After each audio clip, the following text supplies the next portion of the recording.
buong buo pa rin yung aking pagmamahal sa aking bayan. Andyan pa rin yung idealismo sa akin.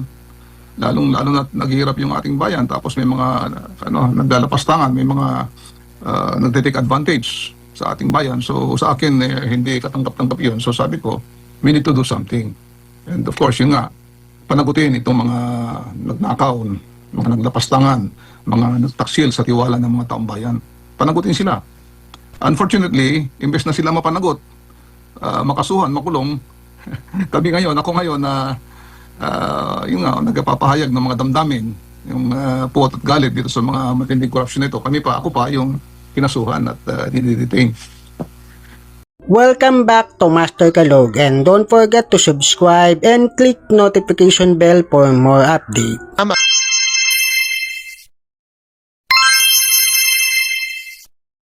Pakikwento po ninyo sir, nung panahon na inyo pong nakumpirma na meron pong nag-aabang na arrest warrant po sa inyo pagkatapos ng holiday season. Ayun na nga, kasi nga because of the case na filed sa akin ng PNP CIDG, napagalaman natin na merong na-issue kaagad na arrest warrant at natimbrihan naman tayo na yun nga, kasi pinasyal ko yung apo ko dyan sa malapit na bansa. Natimbrihan ako na huhulihin daw ako pagdating ko sa airport terminal. So, yun na. Opo, meron kasi sir na mga pag-aresto. May mga pag-aresto po kasi na ina-announce sa media.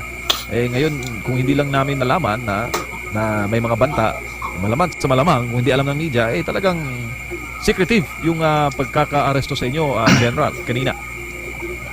Maaring ganoon nga, pero inaasahan naman actually namin yung warrant of arrest.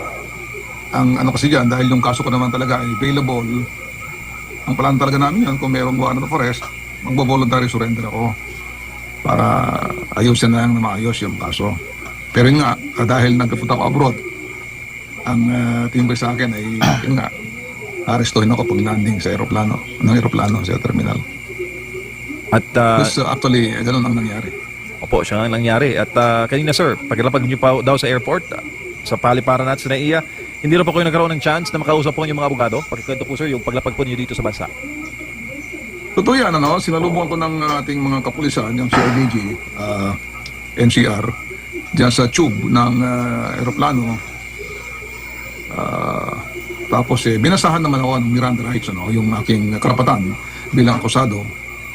Pero paglabas namin ng terminal, pag nag-clear namin sa customs, saka sa immigration, inaasahan ko na dahil nandun yung mga lawyers ko, ay payagan sila na mag-consult sa akin at makasama maski isa sa kanila kung saan ako dadalhin ng PNP CIDG.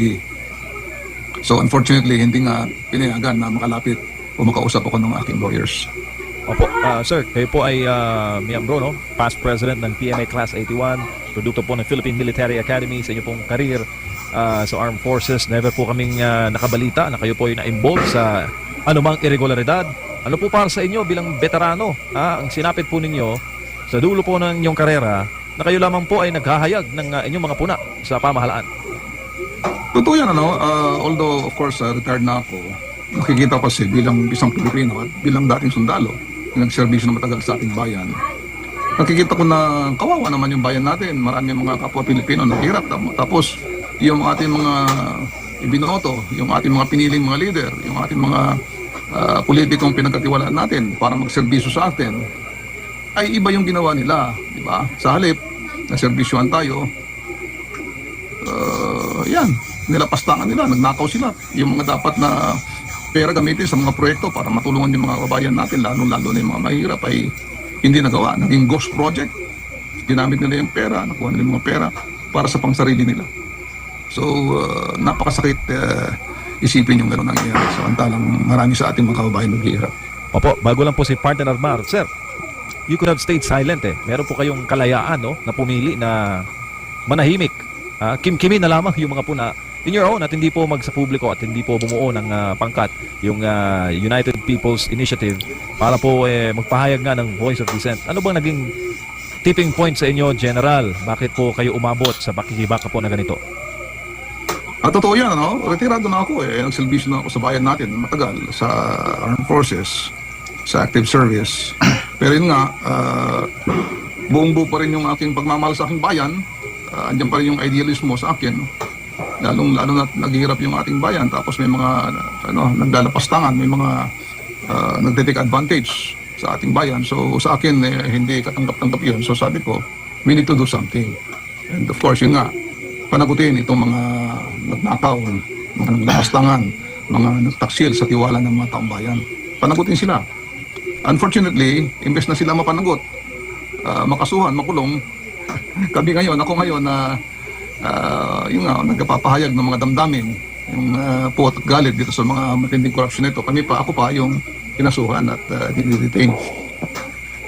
Opo, General Mayong gabi si Edmar po. Sir, marami daw pong mga police doon sa airport at nakita niyo ba parang overkill naman masyado, kayo lang po yung sinasabing arestuhin, pero maraming sabi din sa akin ng mga naging pasahero doon na parang daming mga police ba?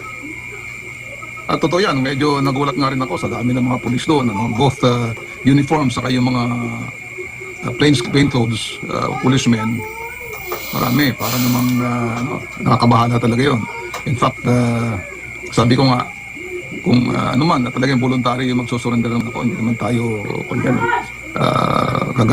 gagamit ng puwersa. So, unnecessary sa akin yung napakaraming pulis. Para lang iserve yung warrant na yun. Pero sir, beforehand sir, nakipag-ugnayan na po ba kayo or inyo pong abogado sa pulisya na considering parang alam nyo na rin na meron ng warrant of arrest na kusa kayong susuko at hindi na needed na ganong klase ng puwersa? Kasi kung kailangan yung mga ganon, pag may plano, heavy, parang na-publicize talaga na kayo po ay dadamputin and hindi rin naman po kayo nagtago at alam din naman po dahil na napabalita nga na babalik at uwi kayo po dito sa Pilipinas. Ay, yun na nga Kaya nga, nung malaman namin na merong plano pala na arestuhin ako, ayaw namin mag-create ng di ba, alarm or scandal doon sa pag-aresto. Lalo't kasama ko yung pamilya ko. So yung mga lawyers ko, at saka yung mga kakampi natin, retired din ng mga police, nakipag-coordinate sa CIDG para maging maayos yung pag-serve ng warrant of arrest. Ang hindi rin nila na-foresee na ganun pala kadami. Ako rin, nagulat talaga na bakit napakarami. Opo. No, ngayon po, kung babasahin natin yung mga sa comment section ng inyo pong pag-aresto, marami pong nagkukumpara. Bakit sa inyo po na nagsilbi kayo sa bansa natin, naging 3 dekada po na nagsilbi, kinumpara kayo doon sa mga naging kalaban talaga ng Estado na bakit wala mga ganung klase ng kaso na isinampalaban sa kanila at inaresto ng kagaya na ginawa po sa inyo po, General? Totoo yan, kaya nga katakataka naman. Dahil, of course, ako ay isang retiradong sundalo na nagserbisyo ng marangal sa ating bansa. Kinalaban natin yung mga kalaban ng bayan, ng bansa, tulad ng mga komunista. Unfortunately, itong mga komunista, nung kanilang anniversary, nung Communist Party of the Philippines, nagmarcha sila dyan sa Maynila. May mga placard sila na yun nga, hinikayat nila mga taong bayan na mag-join ng NPA, yung armadong pakikibaka para ipapagsakin ng ating bansa, ng gobyerno. Tahimik ang armed forces, ang DND, tahimik yung ating national security, tahimik yung ating police. Walang kinasuhan sila, wala man lang kinosyonan o pinagsabihan. So parang double standard na nangyari. Ako bilang nagpo-protesta lamang, naghahayag ng mga hinaing. Nang hinaing na hindi lang sa aking hinaing yan.